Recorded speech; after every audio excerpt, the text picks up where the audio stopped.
અમદાવાદમાં નકલી ચલણી નોટ છાપનારાઓની ધરપકડ કરવામાં આવી છે।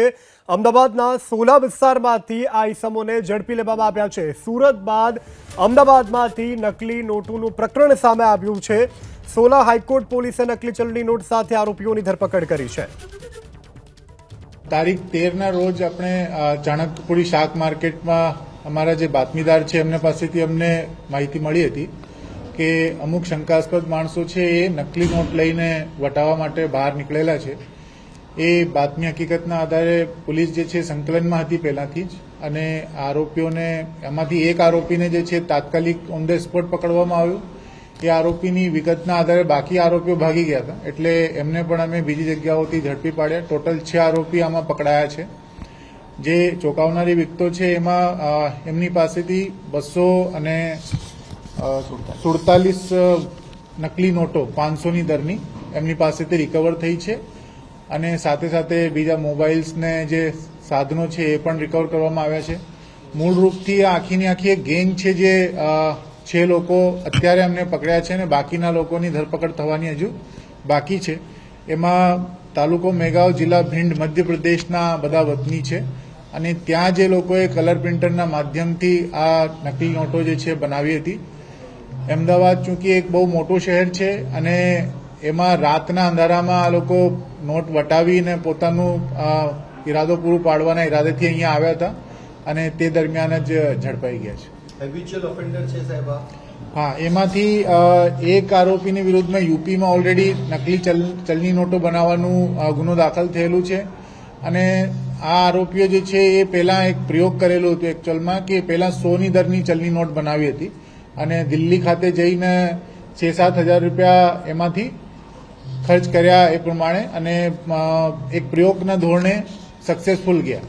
ત્યારે પછી એમનું જે હિંમત વધી, અને એના લીધે 500ના દરની જે નોટો છે એ બનાવીને અહીંયા વટાવવા માટે આટલી મોટી સંખ્યામાં આવ્યા છે।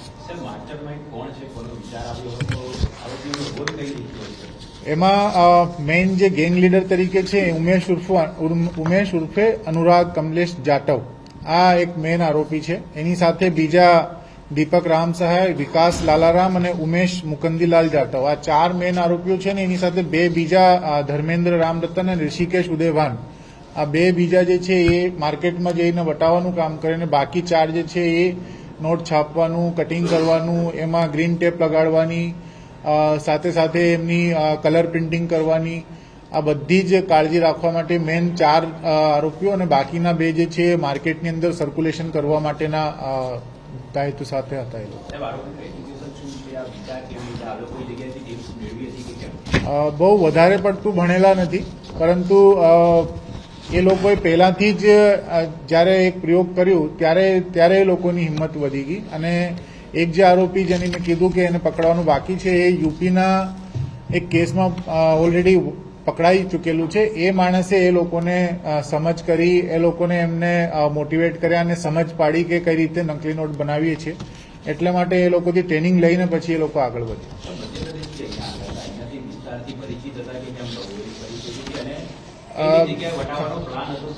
ખાસ કરીને એવું કોઈ એરિયાથી માહિતગાર હતા નહીં, પરંતુ બધા આરોપીઓમાંથી એક આરોપી જે છે એમનો એક રિશ્તેદાર અહીંયા રહેતો હતો, તો એટલે એમને ઘરે જઈને જમીને આ લોકોની પ્લાનિંગ એવી હતી કે સાંજના ટાઈમમાં શાક માર્કેટ હોય કે ભીડભાડવાળા વિસ્તાર હોય તે વિસ્તારોમાં રાતે ગર્દી વધારે હોય ને અંધારાનો લાભ હોય, તો એટલે લોકોને આઈડેન્ટિફિકેશન ના થાય કે કઈ પ્રકારના નોટ એમની પાસે છે, અને એ નોટની અંદરની જે ઝીણવટભરી વસ્તુઓ છે એ ઘણી વખત નેગ્લેક્ટ થઈ જતી હોય, એ ધ્યાને રાખીને આ લોકોએ ગર્દીવાળા વિસ્તાર ને અમદાવાદ જે મોટો શહેર છે એમને એને ટાર્ગેટ કરેલું હતું। અમે કીધું આપને જે રીતે કે દિલ્હીની અંદર ઓલરેડી 100ના દરની ચલણી નોટો લગભગ 10,000 જેને ગણી શકીએ આપણે ટોટલ કિંમત, એ ત્યાં વટાવીને પછી એ લોકોની હિંમત વધી હતી। પ્રથમ વખત જ અહીંયા આવ્યા હતા।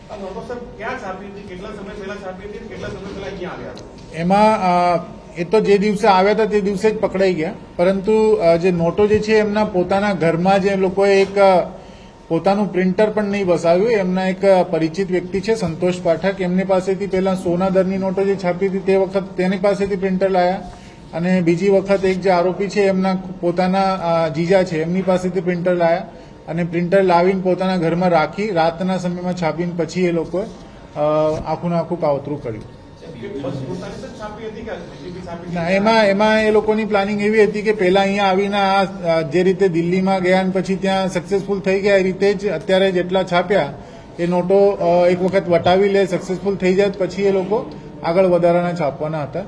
હજુ અમારી ટીમ જે છે કોર્ટની સમક્ષ એમને બધું લોકોને ત્યાં સબમિટ કર્યા હતા, પ્રોડ્યુસ કર્યા હતા. તો નામદાર કોર્ટે 12 દિવસના રિમાન્ડ એમાં આપ્યા છે અને 12 દિવસના રિમાન્ડ પછી હજુ જે તપાસ આગળ વધવાની છે, જેમાં બીજા કોઈ આરોપીઓ એની અંદર સંડોવાયેલા હોય તો એમની પણ તપાસ થશે.